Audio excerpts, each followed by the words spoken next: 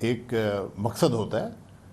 جب آدمی اپوزیشن میں ہوتا ہے تو مقصد یہی ہوتا ہے کہ جو ملک کے عوام کی مشکلات ہیں ان کو حل کرنے کی کوشش کی جائے, ان کے بارے میں بات کی جائے, ان کی نشاندہی کی جائے, حکومت پر تنقید کی جائے.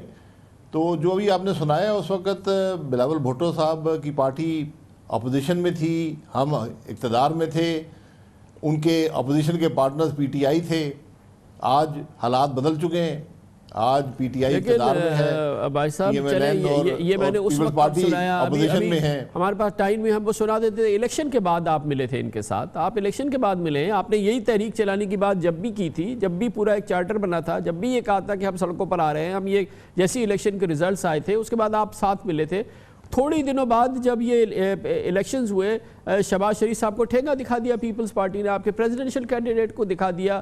سینٹ کے الیکشنز میں آپ کے ساتھ کیا ہوا, یہ تو پھر تو آپ تو دونوں اپوزیشن میں تھے, وہ ایکسپیرینس بھی آپ کو یاد نہیں ہے؟ نہیں, سینٹ کا الیکشن جب ہوا تو وہ ہم حکومت میں تھے, وہ اپوزیشن میں تھے. میں یہ بازی ہے, شہباز شریف صاحب کی ہمارا اختلاف بھی رہا وہ, لیکن ایک بڑے مقصد کے لیے آج اکٹھے ہیں. بڑا مقصد یہ ہے کہ آج پاکستان کے عوام تکلیف میں ہیں. ایک حکومت ہے جو ختم ہو چکی ہے, جو فیل ہو چکی ہے, جو کوئی مستقبل نہیں دے سکتی, عوام کے مسائل حل نہیں کر سکتی, جس نے انفلیشن ملک میں لے آئی ہے, ترقی ختم کر دی ہے, آئی ایم ایف پروگرام میں. لیکن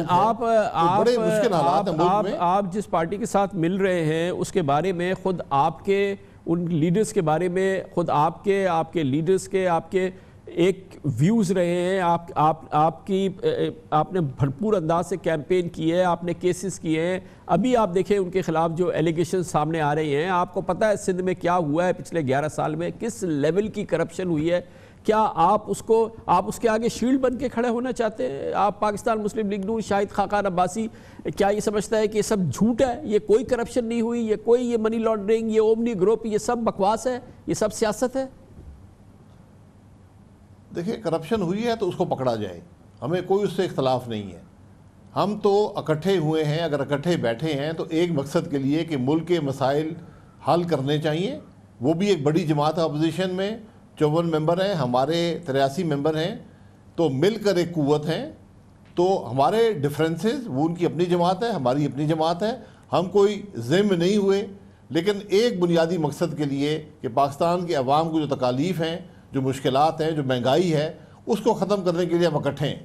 باقی اگر کسی نے کرپشن کی ہے اس کو حساب دینا پڑے گا, چاہے وہ پی ٹی آئی نے کی ہے, پی ایم ایل این نے کی ہے, پیپلز پارٹی نے کی ہے. اور ہم یہ بار بار کہتے ہیں کہ جو اکاؤنٹیبلٹی کا پروسیس ہے اس کو آپ انتقام کا طریقہ مت بنائیں, اس کو آپ سیاسی کرپشن کا طریقہ مت بنائیں, جو آج وہ بن چکا ہے. کہ اگر آپ حکومت کے ساتھ ہیں, حکومت سے مل جائیں, چپ بیٹھ جائیں تو آپ کو کوئی نہیں پوچھے گا. اگر آپ بولیں گے, حکومت سے اختلاف کریں گے, تو پھر نیب اب آپ کا تجربہ یہ کہتا ہے, اب آپ کا تجربہ, اب آپ جس دور سے گزر رہے ہیں, آپ کا تجربہ یہ کہتا ہے کہ اب پیپلز پارٹی آپ کے ساتھ صحیح جڑ گئی ہے. اب آپ کو وہ ایکسپیرینس نہیں ہوگا جو اب سے 6 مہینے 8 مہینے پہلے ہوا تھا, جب آپ نے ان کے کینڈیڈیٹ کو تو ووٹ دے دیا تھا, لیکن جب شہباز شریف صاحب کو ووٹ دینے کا وقت آیا تو وہ ہٹ گئے اور 10 چیزوں میں آپ کے ساتھ بالکل دور ہو کے سائیڈ میں ہو کے کھڑے ہو گئے. اب اصل میں وہ آپ سے دل سے جڑے ہیں. کیا یہ آپ کو دیکھیں, دل سے جڑے یا نہ جڑے, یہ ان کا مسئلہ ہے. ہم تو ایک مقصد کے لیے, اور صرف ایک مقصد کے لیے, کہ ملک کے اندر جو آج مسائل ہیں ان کا حل, اپوزیشن اس کا حل ڈھونڈنا, ان مسائل کو حل کرنا, اس کا راستہ بنانا, یہ اپوزیشن کا کام ہوتا ہے. سر وہ کیا چیز ہے جو کہ آپ نہیں کر سکتے؟ الیکشن ہوگا, آپس میں الیکشن بھی لڑیں گے. آپ اپنی پوزیشن کو, اپنی جو آپ لیڈر, آپ کی سب سے بڑی جماعت ہے اپوزیشن کی, وہ بھی اپوزیشن کی جماعت ہے, کوئی اس میں کون سی ایسی چیز ہے جس میں آپ کو جڑنا ضروری ہے؟ کیا آپ نے کرنا ہے جڑ کے؟ کیا آپ نے حکومت گرانی ہے؟ کیا آپ نے کیا کرنا ہے؟ آپ نے ایک اپوزیشن ہی کرنی ہے نا, تو آپ اپنی پوزیشن سے اپوزیشن کرتے رہیں. نہیں, ایک اگر اپوزیشن جوائنٹ ہوتی ہے, 84 ممبر وہ اہمیت نہیں رکھتے جو 150 رکھتے ہیں, اس لیے ہم اکٹھے ہیں. اور اب ایک مشترکہ لائحہ عمل اے پی سی کے ذریعے بھی ڈیولپ کرنے کی کوشش ہوگی عید کے بعد, کہ نہ صرف پارلیمان کے اندر بلکہ پارلیمان سے باہر بھی جو طریقہ ہے حکومت پر پریشر ڈالنے کا, اس کو ہٹانے کی ضرورت پڑی تو ہٹانے کا, کہ جس کے ذریعے ہم عوام کے مسائل حل کر سکیں. بنیادی بات ہے کہ حکومت ناکام ہو چکی ہے. اب ہم پر لازم ہے کہ کوئی ایسا سیاسی حل ڈھونڈیں کہ اس سے پہلے کہ ملک میں انارکی آئے اور امریت آئے تو ایک سیاسی طریقے سے جمہوری طریقے سے ملک کے اندر تبدیلی لائی جائے. تو اس کے لیے یہ جو یہ شپ ہے اس کو اسٹیئر مولانا فضل الرحمان کریں گے, ان کو آپ نے لیڈر بنایا آپ دونوں پارٹیوں نے اپنا؟ نہیں وہ کنوین کریں گے, ایک کنوینر ہوتا ہے. ہم نے بھی کہا تھا ہم کنوین کرتے ہیں, لیکن مولانا صاحب نے کہا کہ نہیں اس دفعہ میری ذمہ داری ہے. یہ آل پارٹیز کانفرنسز اس سے پہلے بھی ہوئی ہیں اور نہ صرف اپوزیشن نے کی ہیں بلکہ آپ کو یاد ہوگا کہ نواز شریف صاحب جب پرائم منسٹر تھے انہوں نے بھی تمام جماعتوں کو بلایا تھا, 2 دفعہ بلایا, ایک دفعہ افغانستان کے ایشو پر, ایک دفعہ ضرب عظم میں, کہ ایک جوائنٹ کنسنسس ہو جو ملک کے اندر معاملات ہیں, جو مشکلات ہیں, اس پر ہم سب مل کر ایک کام کریں. آج بھی ملک کو ضرورت ہے کہ ایک نیشنل ڈائیلاگ ہو, لیکن حکومت اس بات کی پرواہ نہیں ہے. وہ اگر نہیں سمجھتے کہ ڈائیلاگ کی ضرورت نہیں ہے تو پھر اپوزیشن پر لازم ہے کہ وہ خود راستہ تلاش کرے. تو اس کے لیے رمضان کے بعد تحریک چلانے کی وہی جو پی ٹی آئی کا اسٹائل ہوتا تھا, دھرنے اور یہ وہ, اسی سے تو دباؤ پڑتا ہے, تو یہی سب کچھ کریں گے آپ لوگ یا کوئی نیا طریقہ اپنائیں گے؟ نہیں, دباؤ کے بہت طریقے ہوتے ہیں.